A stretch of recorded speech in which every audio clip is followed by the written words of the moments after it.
દ્વારિકાધીશ, જય મુરલીધર, હર હર મહાદેવ। તો આજથી શ્રાવણ મહિનાનો પ્રારંભ થાય છે। તો આજે છે રવિવાર અને દશામાનું વ્રત છે, દિવસો પણ છે અને રવિવાર છે એટલે આજે ફ્રેન્ડશિપ ડે છે। તો આજનો વ્લોગ હું તમને ચાલુ કરી અને તમે વિડીયો અંત તક જોજો। તો આજનો વિડીયો સ્ટાર્ટ કરું છું। તો આજે રવિવાર છે એટલે આજે ફ્રેન્ડશિપ ડે છે। તો બધાને હેપી ફ્રેન્ડશિપ ડે। અને આ છે મોર્નિંગનો વ્યૂ। અત્યારે અમારે જવું છે મંદિરે, તો મંદિરને પગે લાગવા। તો અમે અત્યારે મોડપર ગામમાં ગેલધામના મંદિરે અમે દર્શન કરવા માટે આવી ગયા છીએ। તો અમે દર્શન કરી અને રાંદલમાં જવાનું છે, ત્યાં પણ દર્શન કરવા। આ મંદિરના દર્શન કર્યા છે અને અત્યારે અમારે રવાના થવું છે રાંદલમાના દર્શન કરવા। જય ગેલધામ। તો અમે અત્યારે રાંદલમાં દર્શન કરવા માટે આવી ગયા છીએ। રાંદલમાના દર્શન કર્યા અને વરસાદનું વાતાવરણ છે, તો દર્શન કરીને અમે રવાના થવાના છીએ જય રાંદલમાં।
रिमझिम ये सावन फिर बरसाते ले आया है।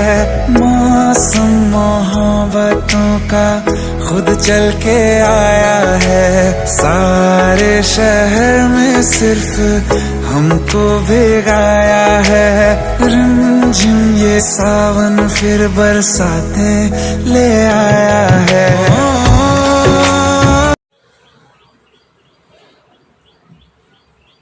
તો આજનો વિડીયો તમને ગમ્યો હોય તો લાઈક, શેર અને સબસ્ક્રાઈબર કરજો। Bye bye.